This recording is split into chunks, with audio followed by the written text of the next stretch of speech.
El Anticristo, 666, la marca de la bestia, el fin del mundo como lo conocemos.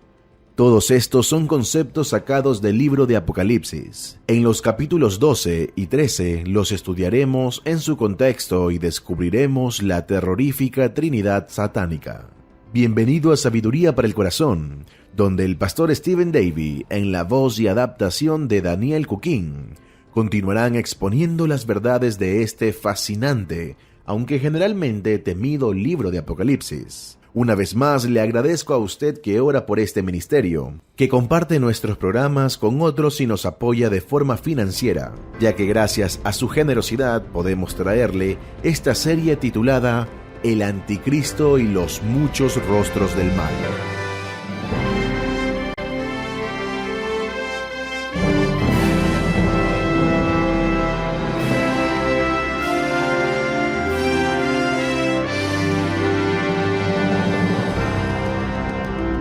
Si le pregunta al común de las personas qué piensan acerca del diablo, va a recibir una gran variedad de opiniones. Desde que el diablo es una pequeña criatura con cuernos y una cola que va por todos lados con su tridente dando malos consejos, hasta que él es una criatura omnipresente, que está por todos lados en todo momento, aún provocando que el cielo se preocupe de lo que está haciendo en el mundo. La Biblia presenta una imagen totalmente diferente del diablo de la que tiene el mundo en general. Mientras Juan revela para nosotros los rostros del mal, en Apocalipsis capítulo 12 al 14, leemos que Satanás es una criatura literal, personal, viva, malvada y asesina. Cuando comparamos este pasaje con el resto de la Escritura, descubrimos que Satanás, este importante ángel creado y caído, ha gastado miles de años dividiendo su tiempo entre dos actividades principales.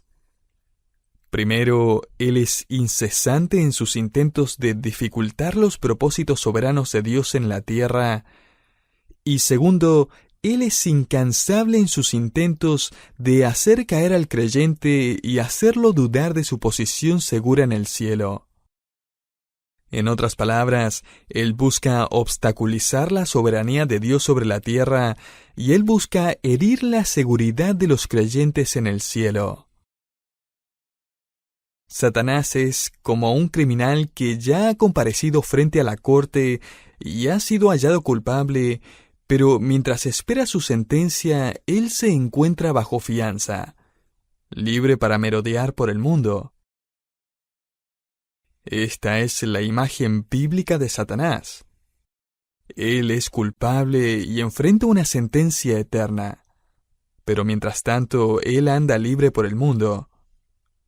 Él continúa incansablemente peleando y perdiendo contra Dios y el pueblo de Dios hasta que temporalmente sea encarcelado en el abismo, Apocalipsis 20, 1 al 3, y luego permanentemente en el infierno, Apocalipsis 20:10.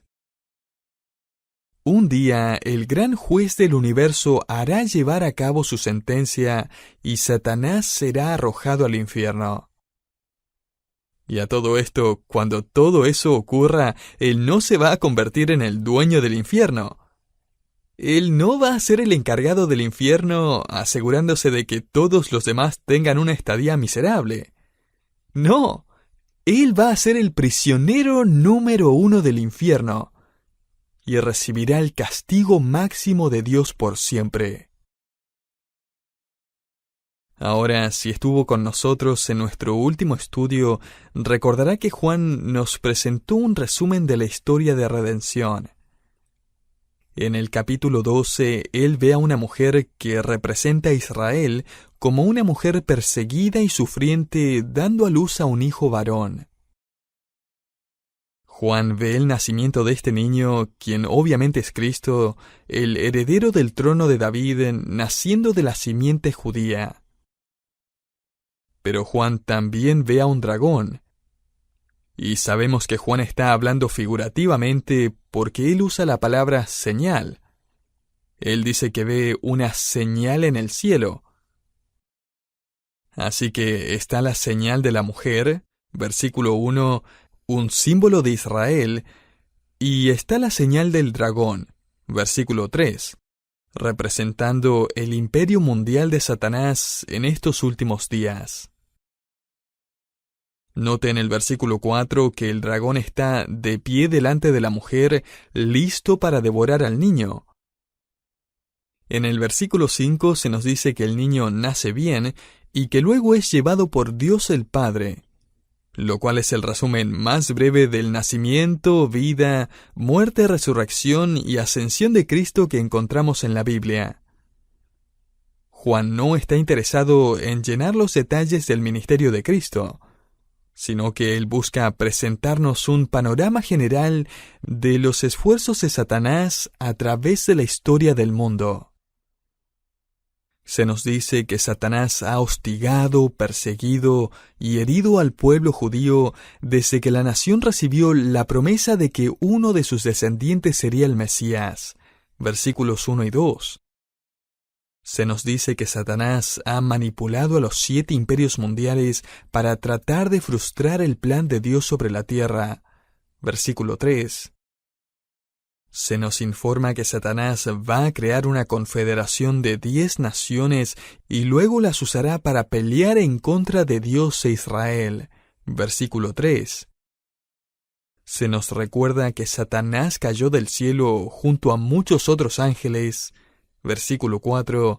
Se nos da un vistazo detrás de escenas de cuando Satanás trató de matar al niño Jesús. Versículo 4. Se nos recuerda que Satanás falló en destruir al Mesías, quien finalmente ascendió al cielo. Versículo 5. Finalmente, se nos dice que Satanás va a desatar una gran persecución en contra del pueblo judío y aquellos que sigan al Mesías por un periodo de 3 años y medio. Versículo 6. En el capítulo 12 de Apocalipsis, el apóstol Juan comienza a describir para nosotros los rostros y las fuerzas del mal que se encuentran detrás de la rebelión mundial en contra de Dios. Primero que nada, encontramos a la serpiente antigua a la que Juan se refiere en el versículo 3 como el dragón rojo. Este título hace referencia a su deseo de sangre y asesinato. En el versículo 9, él es llamado la serpiente antigua, lo que hace referencia a su astucia y engaño. Más adelante, en el versículo 9, Juan lo llama diablo. Esta palabra viene del griego diabalo, que significa difamar e injuriar. También lleva la idea de alguien que busca difamar para separar. En otras palabras, uno de los objetivos principales del diablo es difamar a Dios delante del creyente para separarlo de su confianza en el amor y la redención de Dios. Él constantemente difama el carácter, la integridad y la fidelidad de Dios delante del creyente para poder robarle a Dios la adoración de sus hijos. El diablo ciertamente está ocupado difamando y dividiendo a la iglesia también. Estoy convencido de que el diablo típicamente no trata de destruir a la iglesia de frente, sino que él primero busca unirse a la iglesia. Luego él fomenta la división y felizmente provee municiones para ambos lados de la disputa. Esa fue la advertencia de Pablo a los Efesios. Él les dijo que tuvieran cuidado, porque algunos se levantarían de entre ellos para herir el rebaño. Hechos 20:29. Uno de los propósitos principales del enemigo es distraer, engañar y dividir la iglesia, destruyendo así no solo su unidad, sino también su efectividad en el Evangelio. Otro nombre que se le atribuye a este difamador es Satanás, nombre que aparece en el versículo 9. Este término hace referencia a su rol como adversario y opositor. Finalmente, en el versículo 10, esta vieja serpiente es llamada el acusador. Vamos a hablar de esto un poco más en un momento, pero por ahora solo déjeme indicar que este título habla acerca de la intención principal de nuestro enemigo. Esta palabra significa traer un cargo legal o acusación en contra de otro.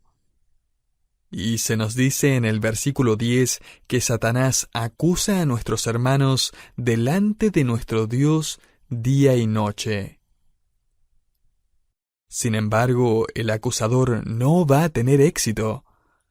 Pablo le escribió a los Efesios acerca de la seguridad del creyente cuando dijo: «En él también vosotros, habiendo oído la palabra de verdad, el evangelio de nuestra salvación, y habiendo creído en él, fuisteis sellados con el espíritu de la promesa, que es las arras, o garantía de nuestra herencia hasta la redención de la posesión adquirida para alabanza de su gloria».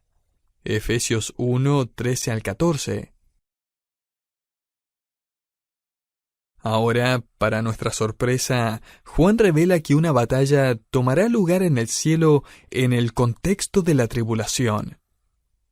Esta es probablemente una de las batallas más ignoradas en todo el libro de Apocalipsis. Sin embargo, sus implicaciones son apasionantes. Note los versículos 7 y 8. Después hubo una gran batalla en el cielo. Miguel y sus ángeles luchaban contra el dragón, y luchaba el dragón y sus ángeles, pero no prevalecieron ni se halló lugar para ellos en el cielo. Antes de continuar hablando acerca del resultado de esta batalla, note que se nos acaba de presentar a otro ángel. Este ángel evidentemente es el capitán de las huestes del Señor que pelean contra Satanás. Su nombre es Miguel. Se nos dice en el versículo 7 que Miguel estaba peleando contra el dragón. Ángeles y demonios también están involucrados en esta batalla. En los versículos 8 al 9 leemos que el dragón y sus demonios no prevalecieron ni se halló lugar para ellos en el cielo. Y fue lanzado fuera el gran dragón, la serpiente antigua, que se llama Diablo y Satanás, el cual engaña al mundo entero. Fue arrojado a la tierra y sus ángeles fueron arrojados con él. Ahora permítame responder a dos preguntas claves que surgen naturalmente al leer este pasaje. La primera es, ¿quién es Miguel? Y la segunda es, ¿cuándo toma lugar esta batalla? A primera vista, pareciera como si esta es una referencia al versículo 4, cuando Satanás y sus demonios fueron arrojados del cielo antes de la tentación de Adán y Eva. Sin embargo, ese no es el caso, como veremos más adelante. Primero respondamos a la pregunta ¿quién es Miguel? El nombre Miguel viene del hebreo y significa ¿quién es como Dios? Muy lindo nombre. La primera vez que leemos acerca de Miguel es en el Antiguo Testamento, en el libro de Daniel. Allí se refieren a él como el gran príncipe que protege el pueblo de Dios, específicamente el pueblo judío. Daniel 12:1. Se nos dice en Daniel capítulo 10 que Daniel había estado orando para entender la revelación de Dios. Después de 3 semanas de oración, el arcángel Gabriel lo visita y Gabriel le informa a Daniel que él habría llegado antes para traerle la respuesta de parte de Dios, pero que un príncipe de los demonios lo retuvo por 21 días. Permítame leer lo que dijo Gabriel. No temas, porque desde el primer día que dispusiste tu corazón a entender y a humillarte en la presencia de tu Dios, fueron oídas tus palabras, y a causa de tus palabras yo he venido. Mas el príncipe del reino de Persia se me opuso durante 21 días. Pero he aquí Miguel, uno de los principales príncipes, vino para ayudarme ya que había quedado allí con los reyes de Persia. He venido para hacerte saber lo que ha de venir a tu pueblo en los postreros días, porque la visión es para esos días. Daniel 10, 12 al 14. Vaya, qué interesante este texto. Por 21 días, este demonio conocido simplemente como el que estaba trabajando en el reino de Persia, intercepta a Gabriel y empieza a pelear con él. Dios eventualmente envía a otro ángel, Miguel, para ayudar a Gabriel. Gracias a ello, ahora Gabriel está delante de Daniel con la respuesta. Y no se nos dice nada más acerca de este incidente. Aunque ese pasaje amerita su propio estudio, y no es nuestro propósito actual hacerlo, es casi injusto leer algo así sin dar alguna explicación. Así que hagamos un par de observaciones acerca de este texto. Primero, aquí observamos que el conflicto entre ángeles y demonios es real. Segundo, los demonios están acostumbrados a perder. Tercero, esta batalla involucraba 2 ángeles y un demonio, pero no incluía a Daniel. Y es importante que consideremos esta realidad bíblica para mantener así una visión equilibrada acerca del mundo de los demonios y el rol del creyente en la batalla espiritual. Muchos se han dejado llevar por la imaginación y han ignorado lo que la Biblia realmente dice acerca de los ángeles y los demonios. Estas personas han terminado creyendo y enseñando un montón de cosas que no son. No pase por alto que Dios nunca le pidió a Daniel que orara para que enviara más ángeles. De hecho, él ni siquiera le dio a Daniel un presentimiento de que un ángel necesitaba asistencia, o que había uno en camino. Además, Dios no hizo que Daniel identificara al demonio por nombre para que pudiera atarlo o reprenderlo. Querido oyente, Dios no necesitó que Daniel estuviera involucrado en ninguna parte de esta escena. Y aunque Daniel era un hombre piadoso, un fiel guerrero de oración, Daniel ni siquiera supo del conflicto hasta que hubo terminado. Daniel capítulo 10 claramente no sugiere que los cristianos necesitan empezar a reprender demonios, orar por más ángeles o expulsar demonios de todos lados. En ningún lugar de la Escritura se nos pide que le ordenemos a los demonios que entreguen algún territorio antes de influenciarlo con el Evangelio. Porque el poder no está en nosotros, o en nuestras palabras. El poder está en el Evangelio, el cual es el poder de Dios para salvación. Romanos 1:16. En ningún lugar de la Biblia se le dice al creyente el nombre de los demonios para que puedan ser atados y reprendidos y así ganar la batalla espiritual. Francamente, muchas personas hoy preferirían orar por media hora en contra de alguna fortaleza demoníaca que gastar 3 horas estudiando para enseñar en la escuela dominical. No, qué aburrido. Es más emocionante caminar por el vecindario expulsando demonios que preparar y hacer una escuelita bíblica de vacaciones para los niños del vecindario. Querido oyente, la comisión de parte de Jesucristo es clara. Él no dijo, id y atad demonios, sino id y haced discípulos. Mateo 28:19. No se nos dice que debemos orar por más ángeles para la batalla, sino por más obreros para su mies. Mateo 9:38. Pero al mismo tiempo debemos estar conscientes de que hay una dimensión invisible y poderosa, una guerra detrás de la guerra que podemos ver. Una guerra que influencia, incita y manipula lo que pasa aquí en la tierra. Nuestra verdadera batalla es espiritual. Esta es la batalla detrás de la batalla, y es una batalla invisible. Es por eso que Pablo nos recuerda que el conflicto principal no es contra sangre y carne, sino contra principados, contra potestades, contra los gobernadores de las tinieblas de este siglo, contra huestes espirituales de maldad en las regiones celestes.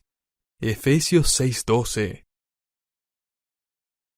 Una observación final, en cuarto lugar, es que Satanás organiza sus fuerzas demoníacas para frustrar los planes y propósitos de Dios. Ahora, estas observaciones puede que lo hagan sentir más pequeño e insignificante en lo que respecta a esta batalla cósmica. Y probablemente eso es algo bueno. Dios no necesitaba que Daniel venciera al príncipe de Persia. En Apocalipsis 12, Él no necesita que los creyentes que ya están en el cielo lo ayuden a sacar a Satanás del cielo. El ángel Miguel y algunos de sus camaradas son suficientes. Así que espero que estas observaciones lo ayuden a descansar más en el control soberano de Dios sobre el mundo que no vemos. Considere el hecho de que cuando Satanás es arrojado al abismo por 1000 años, al comienzo del reino milenial sobre la tierra, solo se necesita a un ángel anónimo para poder arrojar a Satanás a su prisión. Aún Satanás, el gran dragón, será vencido y confinado temporalmente por un solo ángel anónimo, quien obviamente recibe su poder por la voluntad y la orden de nuestro soberano Dios.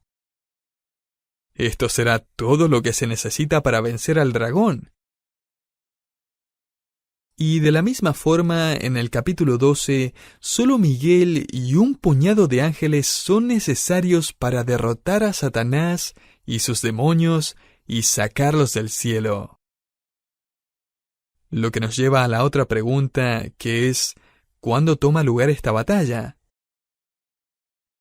Algunos dicen que esta batalla tomó lugar cuando a Satanás le fue quitada su alta posición en el cielo después de haber codiciado el trono de Dios.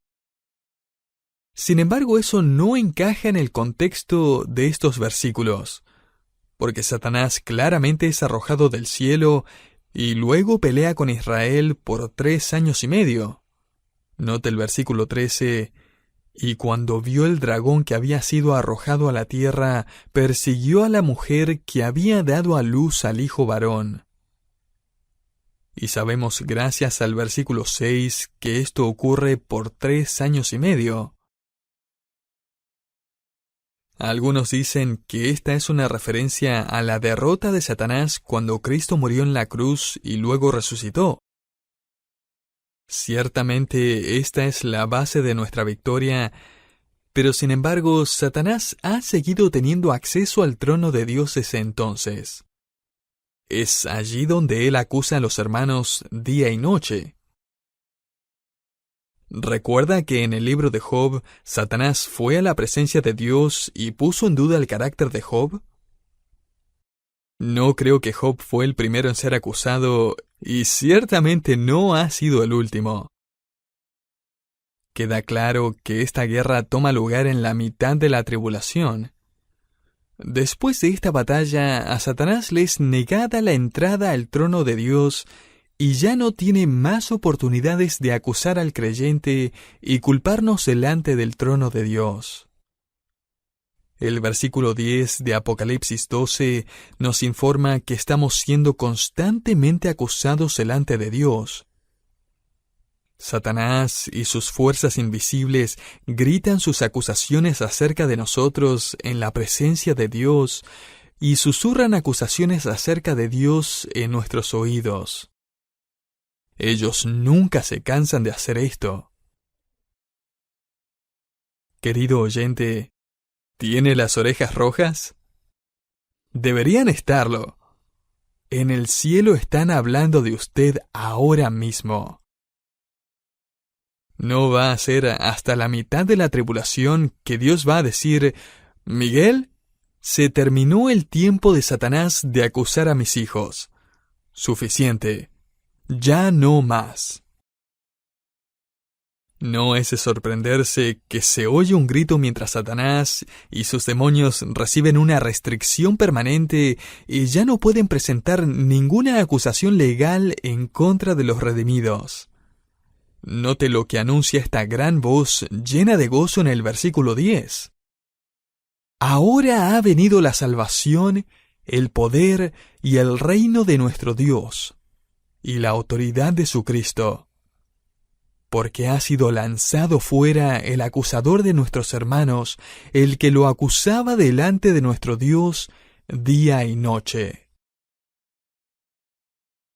El acusador de todos los redimidos es exiliado a la tierra. Él es expulsado por siempre de la corte celestial. Él ya no puede hacer ni una sola acusación más en contra suya o en contra mía. Lo último que escucharemos de sus acusaciones será la intercesión y la defensa de parte de nuestro Salvador, quien aún en este momento está defendiéndonos e intercediendo por nosotros. Pablo escribió: ¿Quién es el que condenará? Cristo es el que murió, mas aún Él también resucitó, el que además está a la diestra de Dios, el que también intercede por nosotros. Sabemos, gracias a la revelación de Apocalipsis 12, que un día en el futuro habrá una breve batalla donde Satanás será arrojado del cielo. La serpiente que nos ha acusado, y con razón, por ser inmerecedores de la gracia y el perdón de Dios, Él está aún trayendo noticias diarias acerca de nuestros fracasos y pecados delante del trono de Dios, y se ríe de nuestros tropiezos y se goza en nuestra desobediencia, y le dice a Dios: ¿Viste? ¿Cuándo vas a decir basta? ¿No se ha acabado tu gracia ya para esta persona? ¿Dónde está tu justicia? Y sin embargo, nuestro Señor se pone en pie y muestra las marcas de sus clavos, para recordarle a la vieja serpiente sin una sola palabra, porque solo sus heridas bastan para testificar que ya hemos sido juzgados y que ya hemos sido perdonados en Él.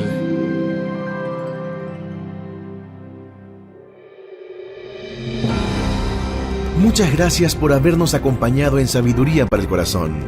Si usted quisiera saber más acerca de este ministerio, o si quiere escuchar este programa nuevamente, le invitamos a que visite nuestra página de internet, sabiduriaespanol.org.